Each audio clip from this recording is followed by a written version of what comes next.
Hey everyone, it's Peter Kerr from Daydream Nation. And today I've got a panel of guests.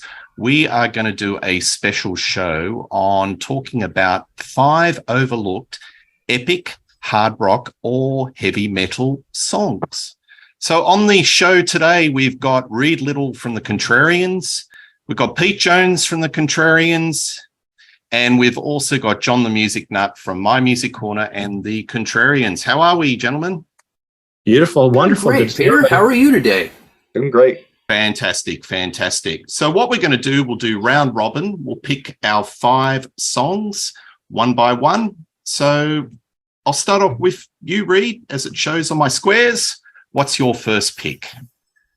Okay, so just to start off, I say in this day and age, I have no idea what counts as overlooked. So what I've done is pick 5 of my favorites that aren't, I want to say they're not my usual suspects, but they are in fact some of my favorite bands. They're just not bands that have come up in other shows we've done, right?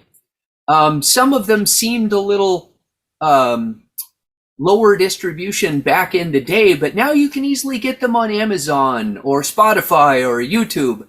So if you happen to be unfamiliar with any of these, by all means, seek them out because they're fantastic. Now, that having been said, I am going to start off with an absolute banger of a track, and that is off of one of my all-time favorite albums from one of my all-time favorite singers. That, of course, would be a man, you might know him best as the lead singer of Iron Maiden, but to me, he's Bruce Dickinson's solo artist, and The Chemical Wedding is his unequaled masterpiece. Iron Maiden have never put out an album that I like this much. Bruce has never managed to equal it. I have high hopes for his next album. Perhaps he'll get there. So Bruce, like a lot of songwriters, looking through my catalog, I don't listen to a lot of power metal. I don't listen to symphonic metal, a lot of things that would lend themselves to those epic length tracks. And Bruce actually has very few songs over 7 minutes long. But this album has one of my all-time favorites, The Book of Kel. If you're not familiar with that song and you like Iron Maiden-ish music, seek it out because it is, let's see here, 8 minutes and 13 seconds of pure genius. So what I discovered going back through this is really any epic length track for me has to be composed of musical movements. If it's just one thing, it caps out at about 5 minutes. After that, you start really kind of, that same concept is a little boring. If you're going to go 6, 7, 8 minutes, 13 minutes, 18 minutes, you need movement. You need pieces that you assemble, and then how good the pieces are and how well you assemble them sort of determines how good your track is. The Book of Kel is built out of a lot of pieces. Every single one of them is a masterpiece. They are assembled together into a beautiful mosaic. The playing on it sounds fantastic. The album is produced by Roy Z. Starting in the mid-90s, Roy Z was everywhere. I took a quick look at his Wikipedia page. He's got at least an album a year, it looks like, sometimes more, up until 2019. So he's been producing a lot of albums, including Bruce Dickinson, Rob Halford, Judas Priest, Halloween, Yngwie Malmsteen, Wasp, all sorts of guys. Mostly heavy metal. Maybe all heavy metal. But the album sounds amazing. There's a lot of bottom end to it. Famously, they were using down-tuned guitars, something that Bruce did not really use very often. It gives it a very different dimension in sound, but it's still, you can hear everything. There's a lot of separation to the instruments. Bruce's voice is amazing. On this particular track, he sings in his conversational register and uses a lot of vocal fry. Now, that is something that I always thought didn't work when he did it in Iron Maiden. Like on No Prayer for the Dying, he uses a lot of vocal fry, and I just go, boy, that's not one of his better vocal performances. But on this album, it is just exactly what the song needed. And when he gets to the chorus, he soars up out of that conversational range up into his upper range, and it just sounds magnificent. The lyrics are not exactly a story. The whole album is inspired by the poetry and art of William Blake and loosely based on alchemy. and he has these evocative lyrics, very powerful images that don't really tell a story. My favorite in this one, come the dawning of the dead in famine and in war. Now the harlot womb of death spits out its rotten core. What does that mean? I don't know. But it's a powerful mental image, right? And it goes with the music. It's just, I mean, everything on this album is a 10 out of 10, except maybe Machine Men. That song's always felt a little out of place to me. But nonetheless, love this album to death. Check the entire thing out, but Book of Kel, masterpiece, 8 minutes and 13 seconds. Well done. Thanks for that, Reed. Pete, what have you got? Excellent. Good choice. And you know how I feel about that one, Reed. So complete support on that one. I'm going to 1982, and I'm going to jump to the album Blackout by the Scorpions. And you're going, hold on a second. What kind of epic tracks are we talking about? Because this is obviously their breakout album, takes them into the big leagues. Everything's about the hit songs and the radio-friendly stuff. But hidden away on side 2 is this little gem called China White.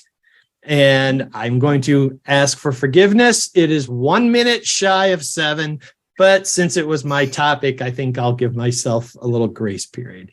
This is an amazing track, and this easily could have been on the previous record, Animal Magnetism. It is slow, heavy, dredgy, powerful, but it's got better production, and we have a rejuvenated and completely prime Klaus on top of this. This is just a stunning, stunning track. Only played 5 times live, so that pretty much says it's kind of overlooked. Thankfully, I've got one of the bootlegs of that, so I have a live version of it, which is really great. But I'm telling you, this is just super heavy. The guitar riff is great. It plays over the bar line of the real simple underlying rhythm from Rarebell and Buchholz. It's probably the last of their bigger epics. You're not going to get these moving forward. But I think it's just one of their most intense and powerful songs. And anything that relates back to Animal Magnetism works for me. So China White from 1982's Blackout. Nice. Good pick. John the Music Nut, what have you got? All right. Well, I'm going to definitely pick a song by this band because I've been listening to them very hard for the last 4.5 months because I've been part of a wonderful series on our friend John Klaus's channel, My Music Corner, where we've talked about the discography of the LA heavy metal band called Wasp. Now, this is from one of their later albums. This is from their 2007 album Dominator. And the song that I'm going to pick is Heaven's Hung in Black. Now, most people who know Wasp only know them for their 80s material when they were more into the blood and the guts and the sex. Well, later on, they really changed their tune. Blackie Lawless became Born Again. And he started writing about a lot more serious topics. He actually started doing it in 89 with the Headless Children. Then he went back to the 80s sound for El Dorado. But from 2001 on, all the albums have been touched on more serious themes. This was an album that he wrote this against the government in the United States at that time, what was going on here. The song I'm going with is Heaven's Hung in Black, which isn't really a political song, though. This song, I think, has Blackie's one of his finest vocal performances. This just goes over 7 minutes. It's very slow, and it builds in momentum. And then you've got these 2 wonderful guitar solos from Doug Blair. His solos on here are a lot like David Gilmour's solos. They're very slow and emotional. They'll bring chills to your arms. I mean, give you goosebumps. And Blackie's vocals are the same way. It's just a wonderful song. Most of the songs on here are more fast-paced and more driving, but this is this wonderful ballad, and Blackie's vocals on here are immense. Heaven's Hung in Black from the Dominator album in 2007. Thanks. Well done. That's a good pick. Thank you. Thank you. Well, I'm going to go a little bit more sort of mainstream, but I think this is one of the great hard rock bands of all time, and I'm talking about Led Zeppelin. But I'm going to pick one of the songs that does not get recognized as much as it should, and therefore I would put it in the classification of underrated. And I'm talking about the 1976 album Presence and Achilles' Last Stand. I think this is a fantastic epic track, 10 minutes and 31 seconds. It's a prototype, I think, for galloping hard rock riffage. So I think a lot of bands like your Iron Maidens were listening to this song. There's certainly an influence. I think the musicianship and the virtuosity of this song is just immense. And even though it sort of draws you in, you've got John Bonham's drumming. It's just so precise. He is the heart and soul of the band. And, you know, his drumming on this particular track is just outstanding.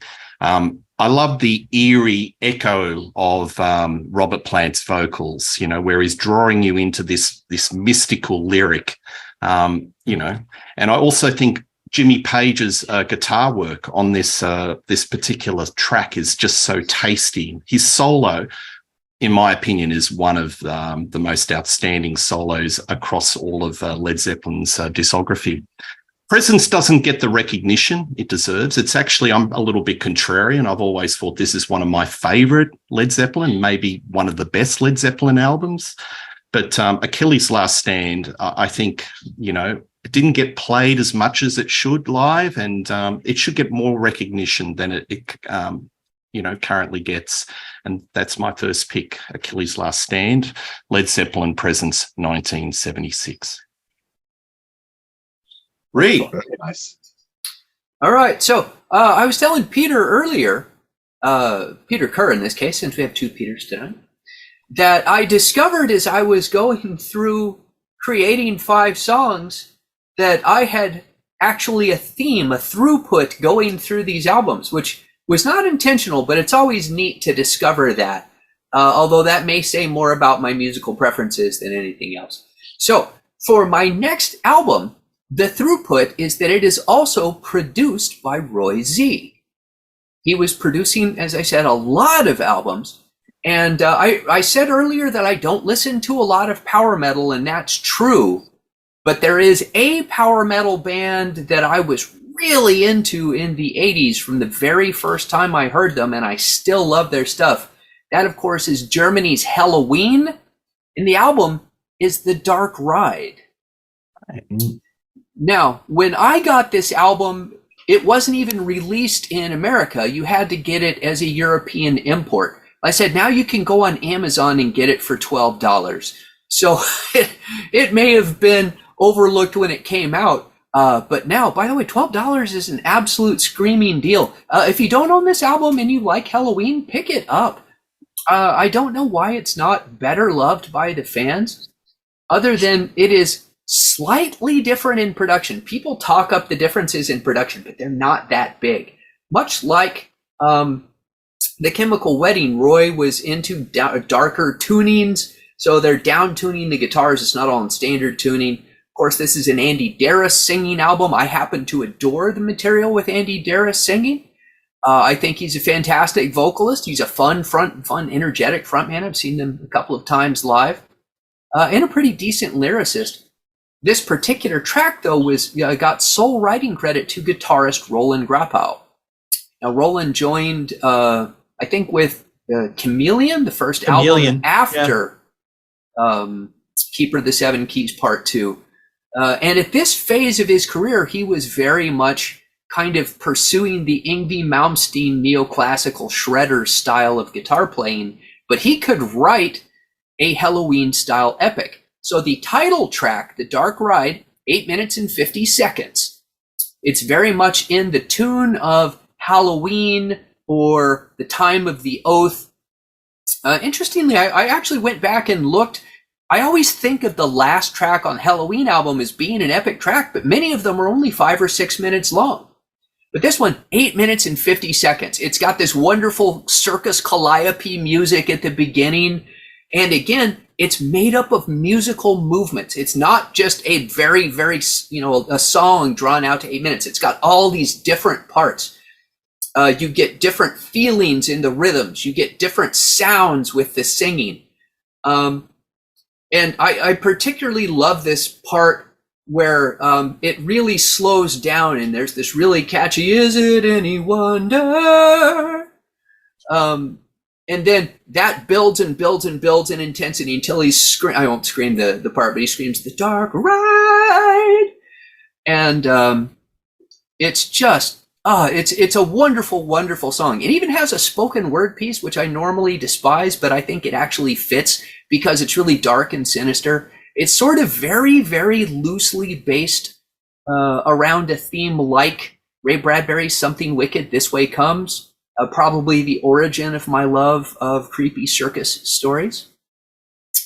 It's got some fantastic solos in it. Again, they're very shreddy, they're very neoclassical, but there's a lot of variation in it. So you're not just getting Yngwie. The thing I think that makes people say so many negative things about Yngwie is always Yngwie. Whereas somebody like Roland Grappow is Yngwie for 10 or 15 seconds, and then he pulls it back. And he actually is really influenced by guys. He actually claims Mark Fernier from Grand Funk Railroad is a big influence. So you've got this kind of blues rock that matches up with your neoclassical shredding. But in any case, I love it for the atmosphere. I love it for the lyrics. I love it for the singing, and the wonderful playing over the top of it is just gravy. So again, if you don't have it, man, $12 for the CD. What they bargain? The Dark Ride title track, Halloween. That sounds like a steal. I'll definitely investigate that one. I haven't. I only got the Walls of Jericho, so I think Halloween is a band I need to get into. Thanks for that, Pete. What's your second pick? All right, we're going to 1979, and this is a band that you would not remotely think would qualify in this type of category or exploration. Again, much shorter, very concise, dare I say, pop, and that would be authentic. But on this record, out of nowhere comes two epic tracks that are very uncharacteristic for the band. And I'm going to choose the other one, but I will tell you about both of them in a second. And I'm going to Dream Police. Oops, there's a lot of glare there, a lot of white. From Cheap Trick. Obviously, Dream Police was the main track off this. Voices was popular. I'll Be With You Tonight was popular. But it was first presented to us on Budokan Need Your Love, which is a great heavy epic, but that's not the piece. Just right before the end of side one comes one of my absolute all-time favorite Cheap Trick songs, Gonna Raise Hell. And this is a brooding, dark, almost very simplistic. It's a straight 4 on the floor from Bun. Of course, he grooves like crazy. It's all driven by this gorgeous 12-string bass part and riff from Tom Peterson and echoed by Rick Nielsen. And you say, well, folks, Cheap Trick's not heavy metal. Go listen to this. This is heavy stuff, very heavy. And I will say that Robin Zander on this delivers about as metal a vocal performance as you will ever hear. He's screaming. His range just keeps getting higher. His mama. And he just keeps getting higher and louder and louder. And then it breaks down into this beautiful, beautiful groove. And then the bass line, and then it builds till the end, and it just keeps building. And then here come the strings, and the orchestration kicks in, and it just keeps getting bigger and bigger. And at 9 minutes and 20 seconds, this is not typical Cheap Trick. But it's a great, great, great song. I love it. Obviously, the production on this is amazing. The whole album is great. but this is an outlier. And what's great too is that, Peter, you had mentioned Achilles' Last Stand. John Paul Jones plays 12-string bass on that one too. And that just gives a super unique sound. And I think that's one of the things that really makes Cheap Trick really stand out, is that great bass sound, along with all the other musicians, of course. But Gonna Raise Hell, Dream Police, 1979. Well done, Pete. And damn you, it's an earworm in my head right now. Good. Hate that. But anyway, that's a killer. John, the music nut, what have you got? Well, I love it when people are dancing around in my brain. Isn't there a song on Dream Police called Writing on the Wall? Absolutely. Well, I'm going to go with a different song called Writing on the Wall. And this was done on Ted Nugent's second album, Free for All. Thank you. I like to call this Stranglehold's Little Sister, because it's very similar to Stranglehold, between the long atmospheric solo and the flanger on the bass during the song. But you got Meatloaf on lead vocal here instead of Derek St. Holmes, because Derek St. Holmes was having a falling out during the recording of this album, and eventually he did come back and sing 3 songs on it. But Meatloaf has 5, and this was a year before he broke through with Bat Out of Hell on his own, and with Jim Steinman, of course. But if you like Stranglehold, you'll like Writing on the Wall. It's a similar type of song. It just doesn't get any recognition at all. But this is nearly as good as that classic track by Ted. Again, it just, like Stranglehold, has that long solo, that killer groove, but it's really slow and takes you in. This, I'll tell you what, whatever you feel about Ted these days, what he says and all that, these first 3 albums by Ted, and this is number 2. I mean, I'll love these albums forever. I got into them when I was a teenager, and they still take me back. I mean, they're just so energetic and fun, and the songs are great. The playing's great on them. I think when Ted Nugent and Derek St. Holmes were together, they made magic. And that's my second choice, Writing on the Wall. Thanks, John. Thanks. I think a lot of people forget that Meatloaf actually sang on that album. When they look at Meatloaf's career, they think of Bat Out of Hell, but they forget about that. So, no, thank you for spotlighting that. All right. I'm going to go to, I think, 1981, one of my favorite vocalists.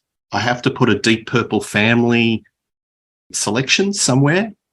And I'm going to talk about a little album by a band called Gillan off the Double Trouble album. And I'm talking about Born to Kill. So this album came out. It was 1 disc of studio tracks and 1 disc of live tracks. It's one of my favorite Gillan albums. It was the first to have Yannick Gears on guitar, replacing Bernie Tormé. I love this album completely, and Born to Kill is just a cracker of a closing track. It goes for 9 minutes of 29 seconds. It's got Gillan's lyrics, which are about a tale of human survival. It's about mankind. It starts off, it's over 3 suites. It starts off with part 1, where you got this slow metronomic piano line, and Gillan's quietly singing the vocals. You take a piece of wood, you join it together, you make a house. And then part 2 gets into this heavy punkish. You've got Colin Towns on keyboard. He's doing these stabbing keyboard lines, and you've got the band coming in. One day, strangers take your land, knock you to the ground. For this, you were born to kill. And then part 3, it goes into like the new wave of British heavy metal. It gets faster and harder, and you've got the band all firing. You've got John McCoy on bass. You've got Mick Underwood on drums. They're all firing. it's your house, it's your life, your kids and wife, extensions of your own seed. It's basically just Ian Gillan talking about life and mankind. And I think Ian Gillan's lyrics are very underrated, very thoughtful, very intelligent, socially observant. And this song, Born to Kill, it's a killer track, and I think it's completely underrated. And actually, the whole band Gillan, out of the Deep Purple family, are probably the most experimental, the most adventurous out of all the Deep Purple family. You know, your White Snakes, your Rainbows, etc. But anyway, Born to Kill, the last track on this one, Double Trouble, worth checking out, 1981. That's my pick. Alrighty, Wonderful. Reed. Okay, so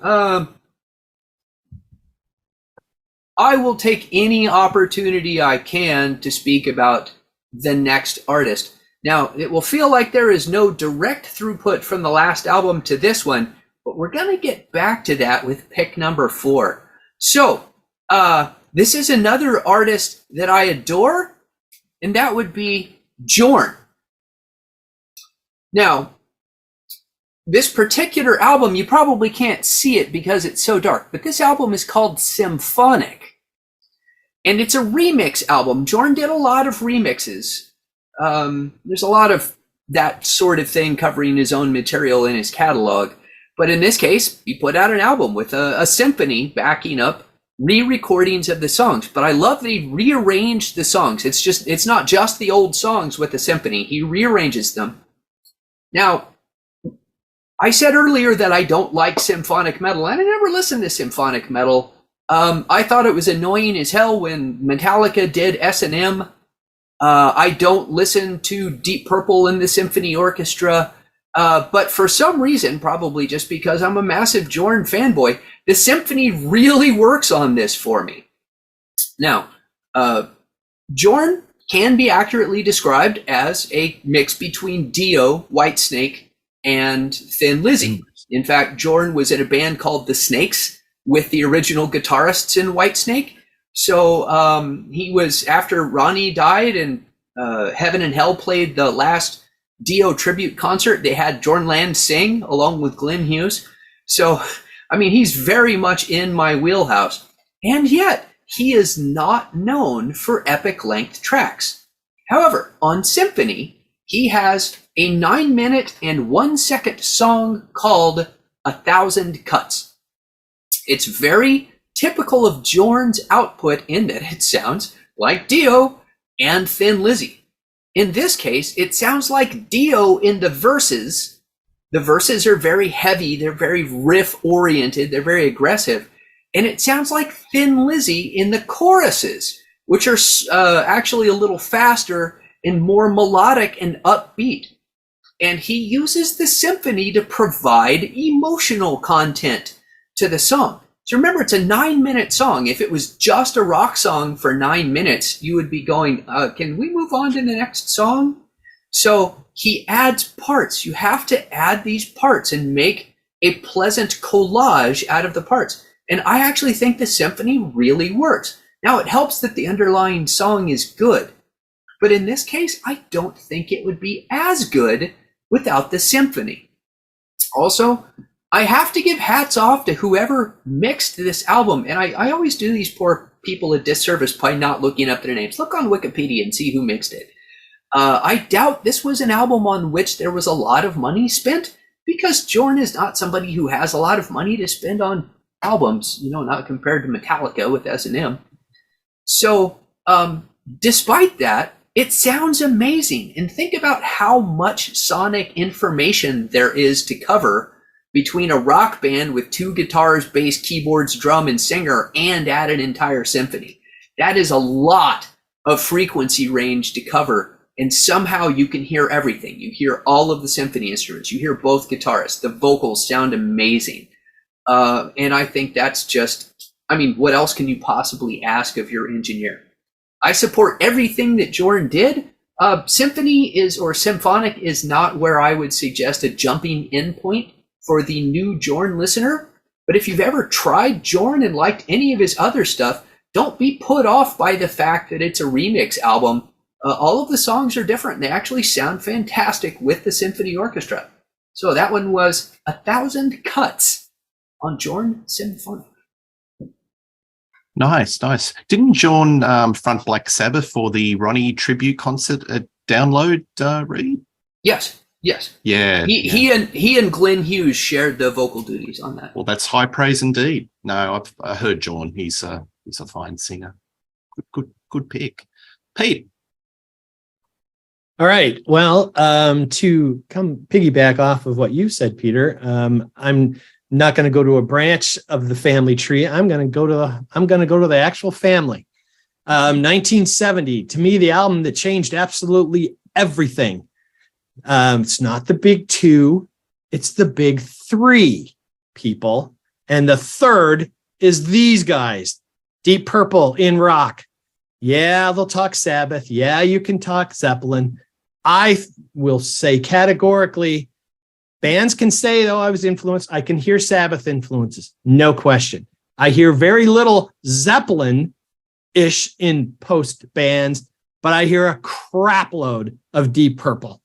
They were the speed band, the power band, the driving band. They weren't doomy, they weren't bluesy and folky. They were the band of propulsion.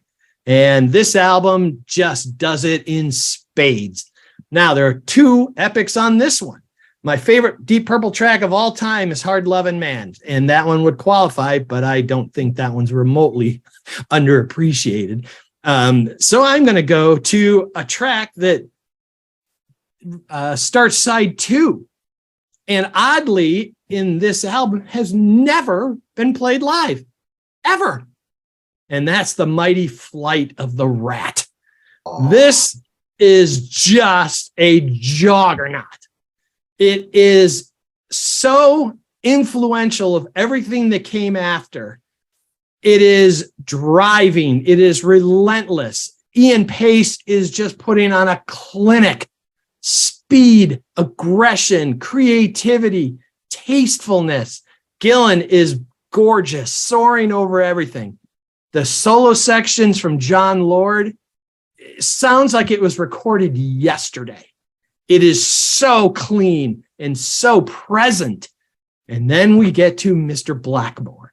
And I will say that in this section, this is one of the earliest, if not the earliest example I can find in my collections of what becomes the prototype sound. Priest and Accept. Chugga, chugga, chugga, chugga, chugga, chugga, chugga, chugga, chugga. It's Richie. Chugga, chugga, chugga. And that translated into all the metal that came after it. The Mighty Flight of the Rat. I'm not really sure what more to say about it. It's just, there's no downtime. It's got the great breakdown, the super funky, he just kind of picks scratch and then he stops. In comes the head riff again, and Ian Paice into those Buddy Rich like speed fills, and off he goes. And then he ends with this great triplet section, and then Gillan screams over the top of it. And I'm like, yeah, this is epic. This is really killer. Flight of the Rat from the mighty Deep Purple. One of the greatest album covers of all time, one of the greatest metal albums of all time, one of the greatest hard rock albums of all time, one of the greatest lead rock. Sorry, am I raving on a little bit here? Yep. I agree, and I agree. Yeah. I'd be disappointed if you didn't put Deep Purple in, Pete. It's you. John the Music Nut, how do you follow that up? Oh, it's going to be hard. But so I'm going to go to 1984. No, I'm not going to talk about the Perfect Strangers album. I'm going to talk about Queensryche. And this is their first album, their first LP, The Warning. And the song I'm going to go with is the last song on the proper album called Roads to Madness. Oh, yes. Now, Jeff Tate, he's one of the finest vocalists in heavy metal. I think Roads to Madness might be the best vocal performance he's ever done. And that's saying a lot with an album that has Take Hold of the Flame on it. This song, it's very slow. And the focus is really on Jeff's voice. And it does build in drama as it goes into the chorus. You have the harmonies behind Jeff on there. And it's a very cerebral song. And then about the 5.5-minute mark, maybe 6-minute mark, it becomes very progressive and driving, and it becomes a heavy metal track.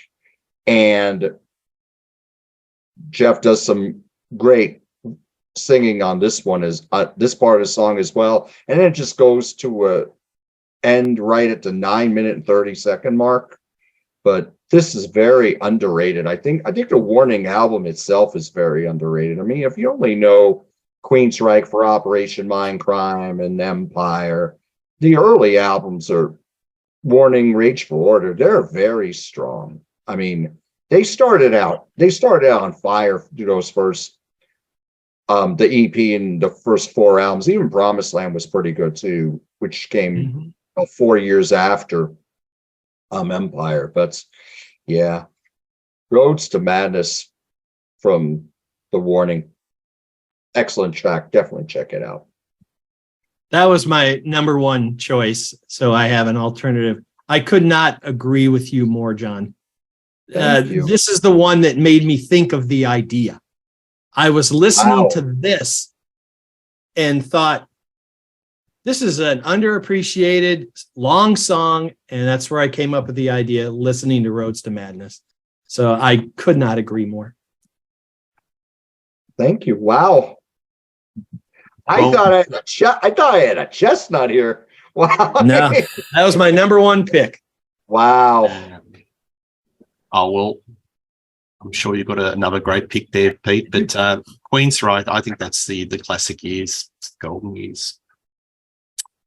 All right. Oh, yeah. I'm going to put a spotlight on a band that people tend to forget about. They were one of the pioneers of speed metal, very much in that Motorhead vein, but except that they came from Canada.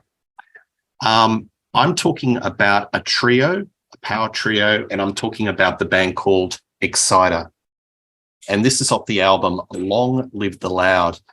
I love Exciter, and I think that their first couple of albums are quite groundbreaking or quite influential in the speed metal, thrash metal. The song that I'm actually picking up is called Wake Up Screaming. It goes for 9 minutes and 56 seconds. So this band was, you had Dan Beeler, who was the drummer vocalist. You had John Rickey on guitar and Alan Johnson on bass. This song is very Black Sabbathy. It starts off very doomy. It's got a heaven and hell feel to it, you know, that sort of undulating bass that just propulses, boom, boom, boom, boom, boom, boom, builds along.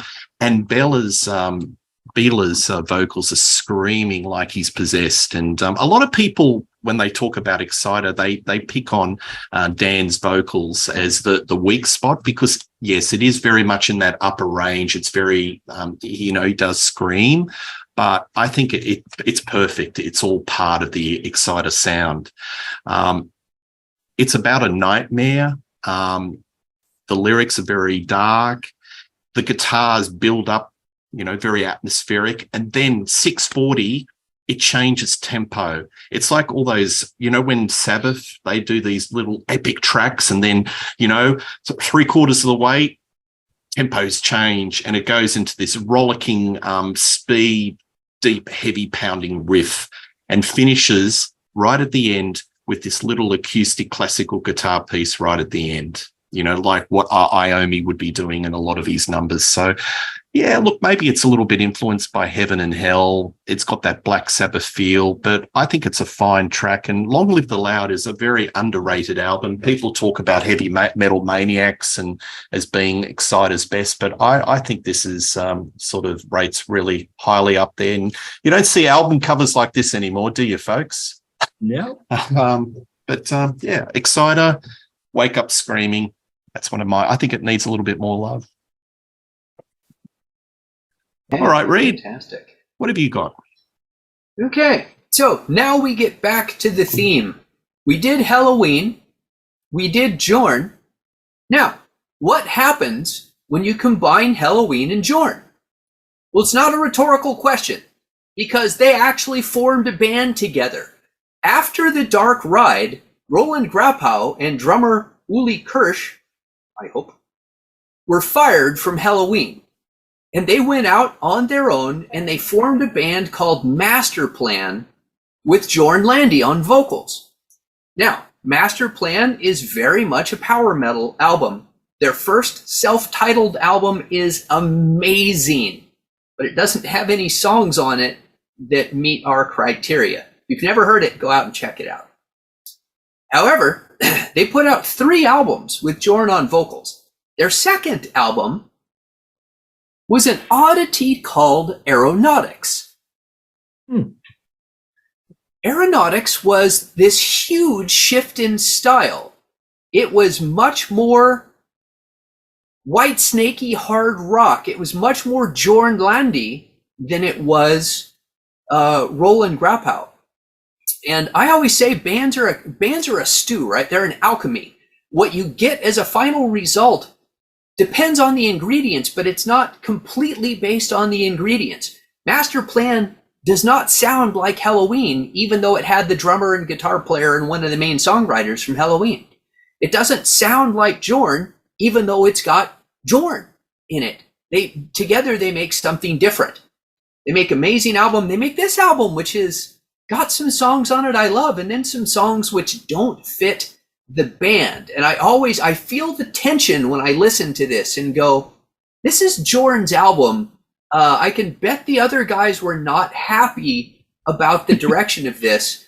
But then at the end, out of nowhere comes a 9-minute and 42-second Halloweeny epic called Black in the Burn. And it's amazing. It's this progressive power metal epic. That it easily owns the album for me. And I listen to it over and over again. Jorn has certain, now he's Norwegian, so English is his second language. He sticks to certain themes and lyrical motifs that appear in many of his songs, much like his hero, Ronnie James Dio, who is often made fun of in modern circles, sadly, for mentioning rainbows in his songs. Jorn likes to talk about the dark. There's a lot of symbolic meaning to the dark, perhaps because, he lives in Scandinavia and he spends months in the dark. This particular song, as I've said with the other songs, it's made up of musical movements. And Roland Grapow was capable of designing a song, composing a song is the word I'm trying to think of, that had many movements in it. And he has Yngwie Malmsteen fast neoclassical parts. He has Helloween power metal parts with heavy riffs. He has Queen parts. He has Grand Funk Railroad parts. He has all these ingredients in the stew that don't sound like they should work. But in fact, the way they're arranged, they all work beautifully. The album sounds amazing. It's so well produced. It has a lot of keyboards on it. And in this case, I think the keyboard is absolutely necessary because you just have the one guitarist, even though he does do overdubs, he's playing rhythm and lead at the same time. But the keyboard is absolutely the element that ties the music together and provides, again, that emotional background, the background that the symphony was providing in the last track. And of course, Jorn sings amazingly over the top of it. Almost 10 minutes long. I never get bored listening to it. I listened to it 6 times today preparing for this chat, just over and over again. I was like, I love this freaking song. So even though I'm not saying it's a bad album. I'm saying after you listen to the first album and then you listen to this one, you go, what? There's something maybe not quite right, even though it's got some great songs. But that last song, if you were going to check out one song off of Aeronautics, it's going to be Black in the Burn, 9 minutes and 42 seconds. And if you've never checked out their second album, because it is not as power metal as the first and third, Time to Be King is the third album, and it's also fantastic. But love this track. Well, that's another one I've got to check out, Bree. Thank you for that one. Good pick. Pete, what's your next one? Okay. Well, I'll bring in one of my reserved ones here. I'm going to go with 2010. This is a legacy band that sadly, especially here in North America, never really seemed to get out of the opening slot part of their career. Fortunately, that meant when I was seeing a lot of bands, I ended up seeing them 4 or 5 times over a 3 or 4 year period. And I saw them a lot, and I've always loved their records. Very distinct band, very recognized sound, but like a lot of these legacy bands, a singer leaves, they flounder for a while, they get a singer that's not right, but then if you're lucky, something happens and everything lines up again, and there is a phoenix rising, and that phoenix is the Blood of the Nations from Accept. 2010. This is full board, full legit, 100% return to prime Accept. There's no other way to say it. I don't miss Udo. Mark Tornillo is just killing it. And when you've still got Wolf, and up until just a year or so ago, Peter Baltus was still in the band, and ironically, he's now with Udo. There's an interesting change of soap opera life there.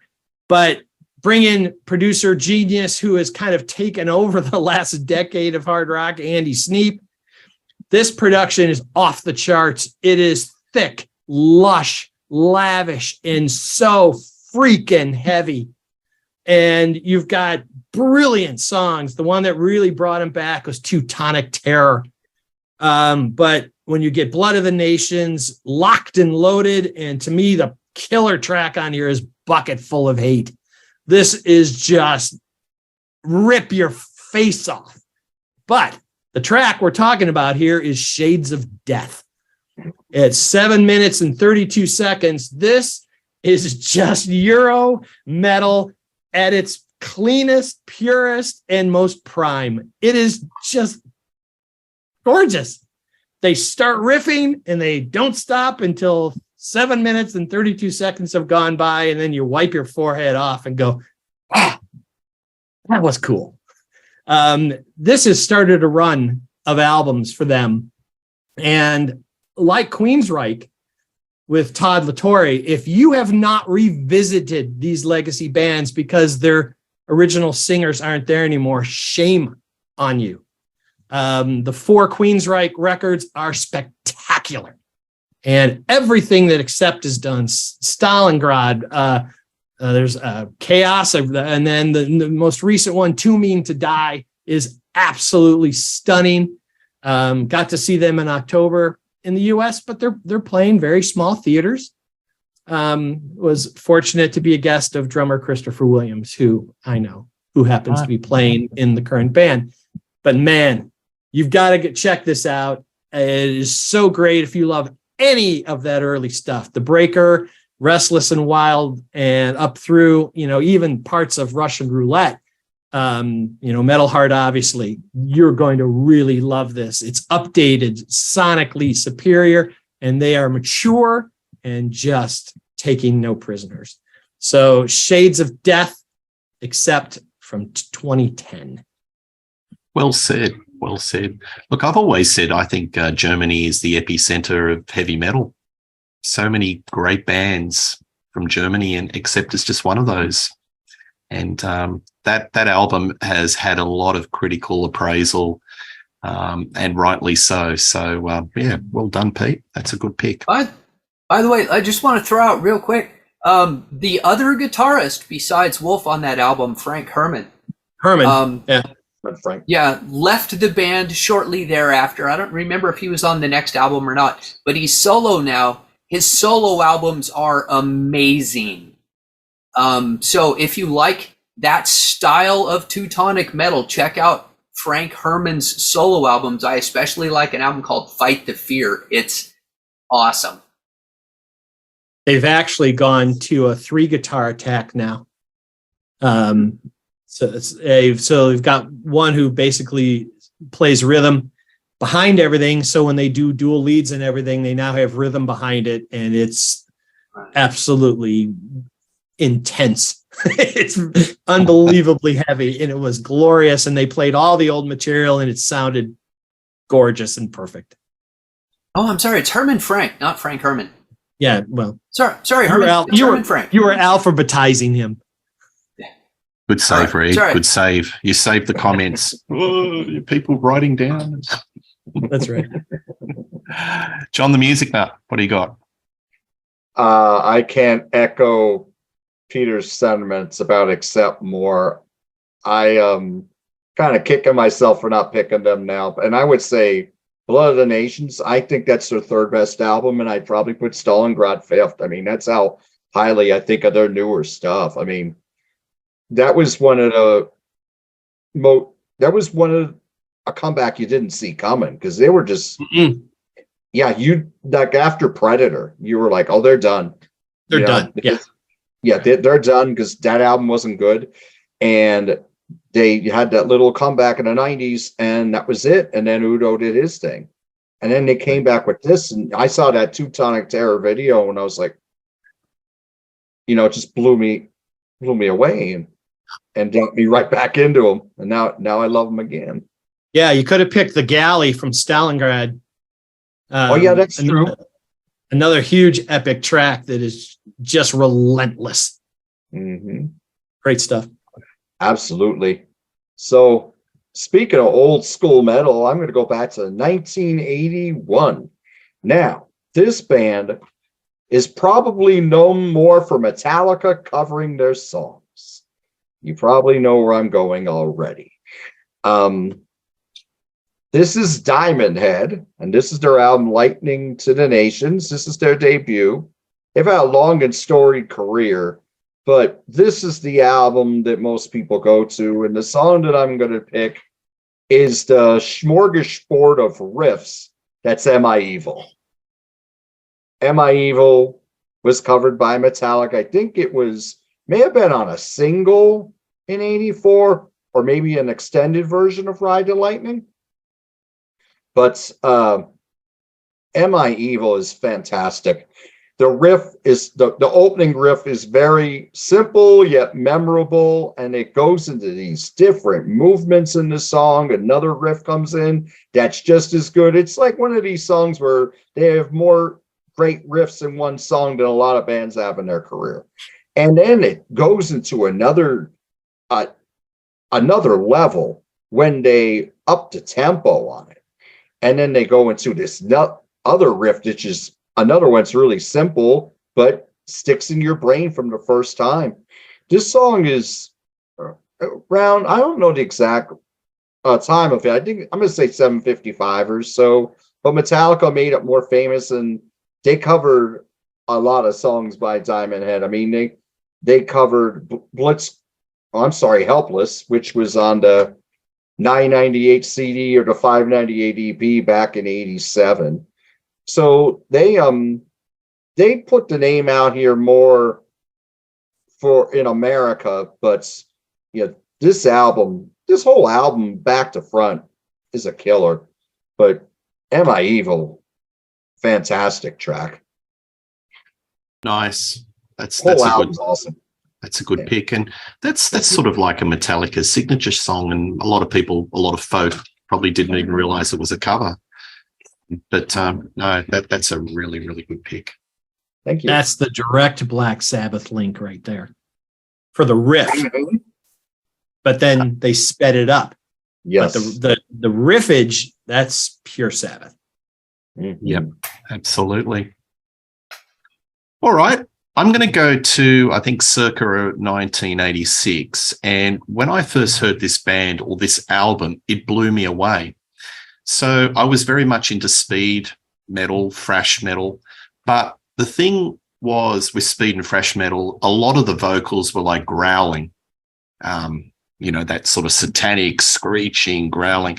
This band actually had a singer that had a good voice, kind of operatic, melodic, had a bass player, give you a little bit of a clue, that ended up playing with Metallica.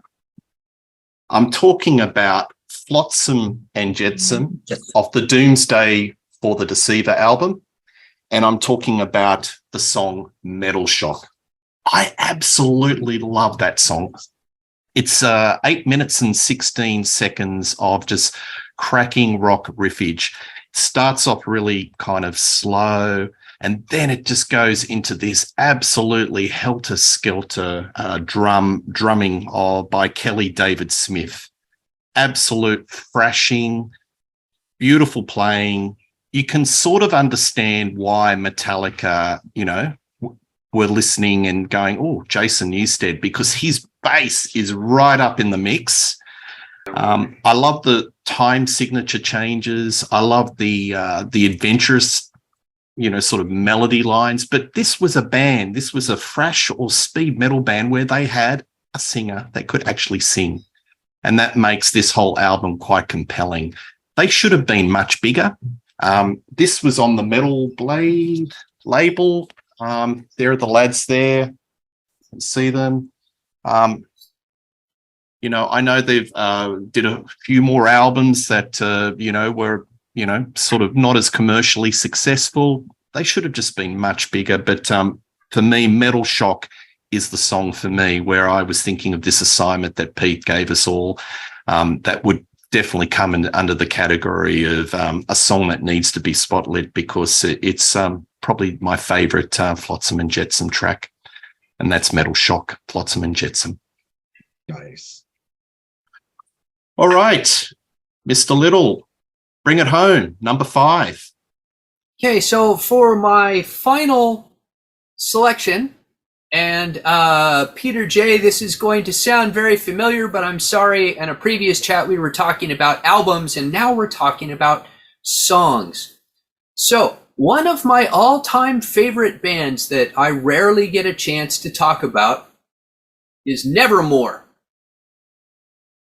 Now, Nevermore did the occasional epic length song, but they have one song in particular, which is the title track off of This Godless Endeavor. And it is one of the most beautiful and brutal heavy metal songs I ever heard. This album came out in 2005. The connection to the theme is it was produced by the already mentioned Andy Sneap.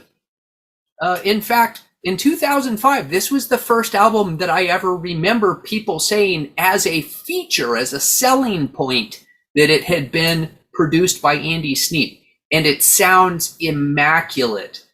The band played 7-string guitars tuned down to drop A flat. Sorry. So they would tune the whole guitar down a half step, and then they would take the bottom string, which is normally a B, and tune it down another step. And despite that, you can hear both guitarists playing at warp speed. It is the kind of technical playing that seems commonplace now because you see it on TikTok and Instagram, and everybody in their bedroom learns how to play that way, except these guys put it into music. They put into actual songs that they took out and performed for people, and it was freaking glorious. There's part of the song that has this sweeping shred fest for 2.5 solid minutes. And I saw them perform the song live, and as soon as the singer hits the opening notes, I went, there's no way they're doing this song. There's no way they're pulling this off live. And they nailed it. Nevermore, if you don't know the background on the band, they came out of the ashes of Sanctuary. Sanctuary was a cult heavy metal band from Seattle. Sanctuary was killed off by grunge, as were so many things in 1992. And the singer and bass player and their touring guitarist, Jeff Loomis, formed Nevermore. The band is very strange, and I say intermittently genius. Every other Nevermore album is genius. The interstitial albums have brilliant moments, but a lot of, oh, that's interesting kind of songs, right? They never sounded like anything that was going on in the genre, which I think is something that really held them back. They did not fit in with the heavy metal landscape such as it was. And that being said, their 1996 album, I remember people, like, literally I was at a party and people laughing at the concept of heavy metal. And I was like, really? And I took Nevermore's 1996 album, The Politics of Ecstasy, and put it in the CD player. I was like, oh, look at that. It sounds like heavy metal's alive and well to me. But, you know, the other bands that were around at the time that were popular were like Tool and Pantera. And Nevermore doesn't sound anything like Tool or Pantera. They're not power metal. They're not, you know, symphonic metal or the things that were going on in Europe. They weren't even death metal, although they're often categorized in death metal, I think, out of desperation for a need to put them into some niche. What you get, though, is well-constructed songs, a mixture of lyrics. Warrell Dane, their lead singer and lyricist, was a troubled man. He based his lyrics on the songs of Simon and Garfunkel and The Doors. Nevermore covered The Sound of Silence a decade before Disturbed did. And by the way, the Nevermore version buries the Disturbed cover of that song. What was that? I didn't quite catch that. Berries? Berries, yes. So his lyrics, again, intermittently brilliant. Some of his lyrics are just stupid. They're like a high school sophomore wrote them. And yet they'll be right next to these amazing passages. He was a man who had demons. He dealt with family issues. He had a girlfriend who ran off and joined a cult. He wrote an entire album about it.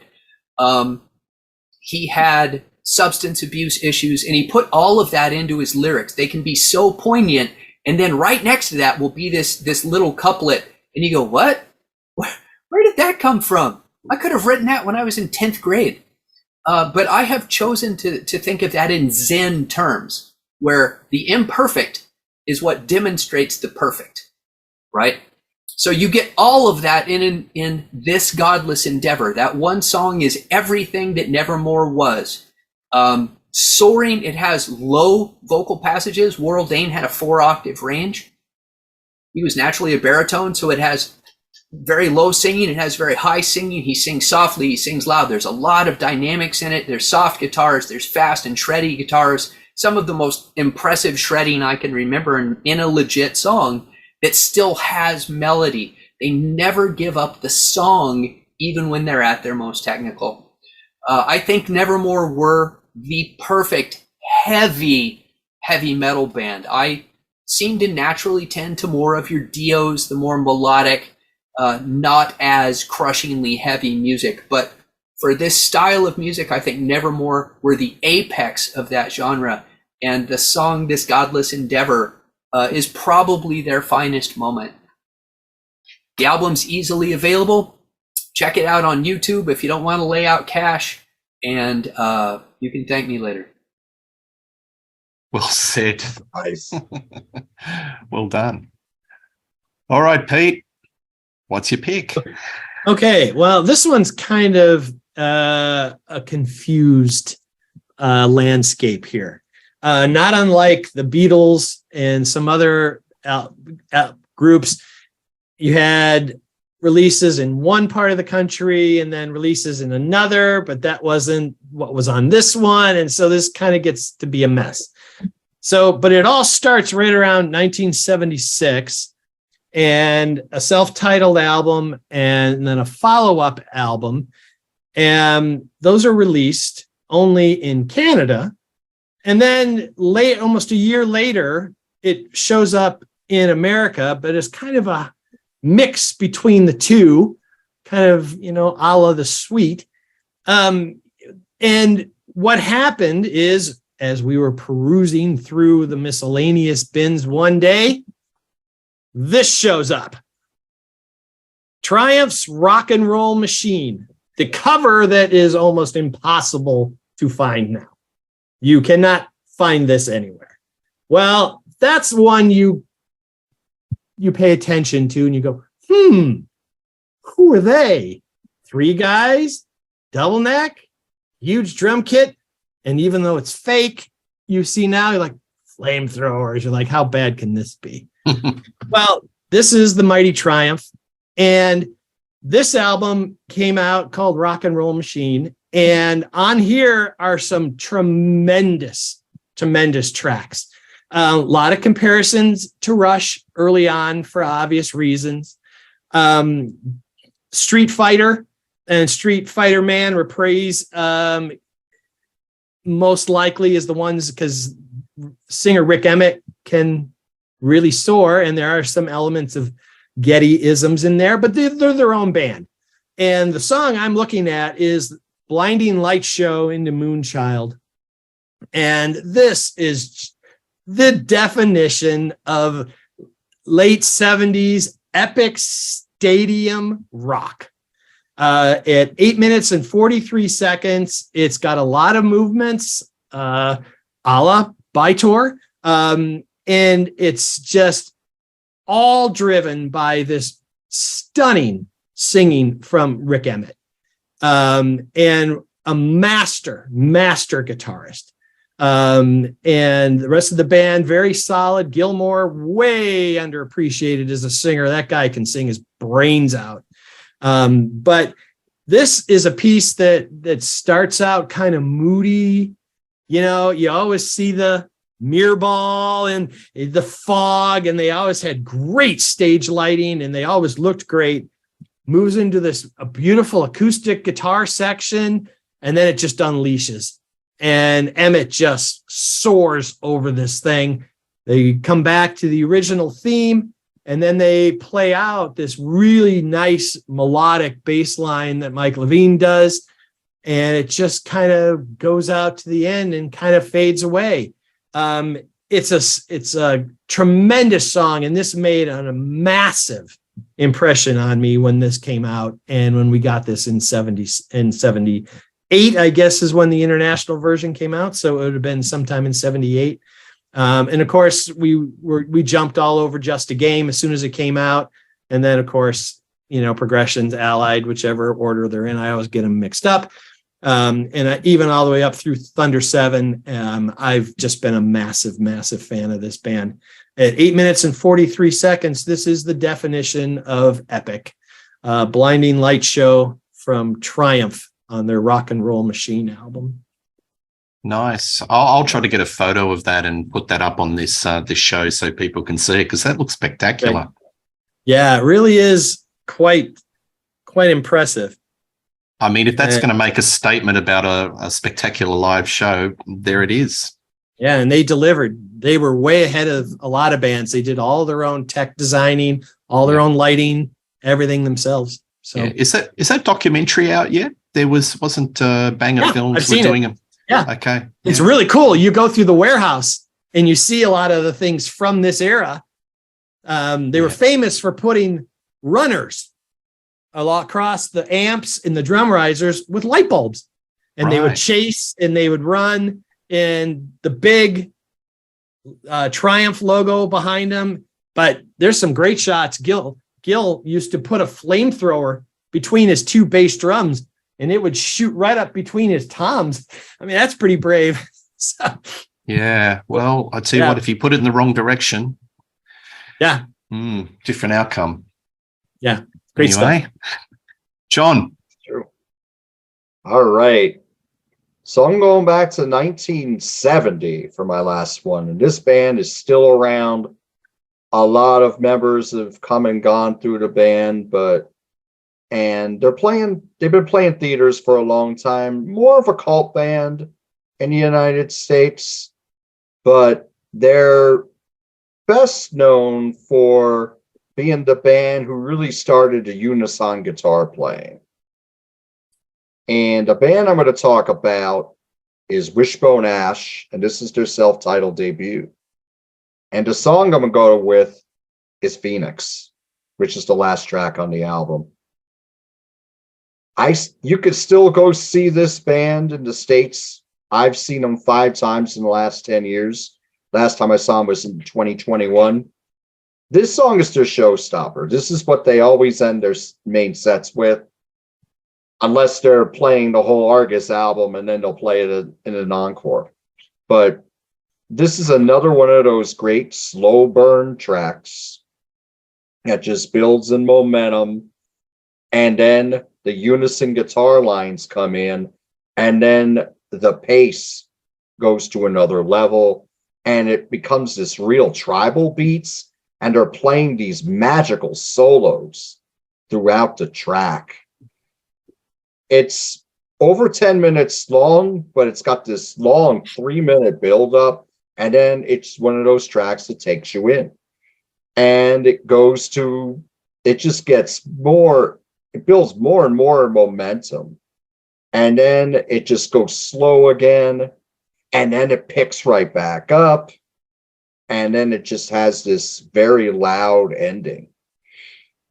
One of their finest songs, it's one that's been in there. This song and a lot of the Argus album are always in the set lists, but they still kill it live. And if you want to get into them, either Argus or their self-titled debut is a great place to start. They have a lot of albums. They've changed their sound a lot over the years, but they're going back more to their 70s sound with their later releases. Elegant Stealth. They have a new album out, which name escapes me right now, but it came out in 2021. But yeah, Wishbone Ash, Phoenix. Thanks. Very cool. Yeah, very cool. And Pete and I recently did a show on Thin Lizzy, and I think one of the commenters on our show, Pete, actually cited Wishbone Ash as the purveyors of dual guitar leads or dual guitar rock. One of the origins of it, absolutely. Yeah. Nice. Thank you. All right. Well, I've actually changed my mind. I was going to pick something, but during the course of this show, I realized there was one track that I should discuss. So I've just changed my mind. I'm just going to do it on the cuff. So this song has got one of the deepest, doomiest, intense riff. It is a riff that looks like it's spewed forth from the gates of hell. It's one of Tony Iommi's top 5 riffs, in my opinion. Features one of my favorite singers that isn't Ronnie James Dio. It isn't Ozzy Osbourne or Tony Martin, but features one I. Gillan. And I'm talking about Zero the Hero. I think that is an absolute cracker of a track, and it's sort of, why didn't I pick this, earlier? It's over 7 minutes of just demonic, intense, beautiful riffage. It's top 5 Black Sabbath riffage. You can fight me on this. I know people talk about the production, but it adds to the mystery of this album, the mystique. I know that Iommi's got the tapes and they're going to clean it up. It might take the sheen off. It might make it less evil, because I'm one of those few people that like the sound as it sounds now. Rumor has it that the tapes actually were sat on the mixing desk and accidentally overheated and got baked, and that's why it's got that muffly sound. The muffly sound with the bottom end and the bass adds to the demonic evil side to this whole album. I think this is one of the most underrated Black Sabbath albums. I love Thrash, I love Hotline, I love Born Again, but Zero the Hero, that has got one of the greatest riffs, and it was so good that Slash decided to nick it for himself.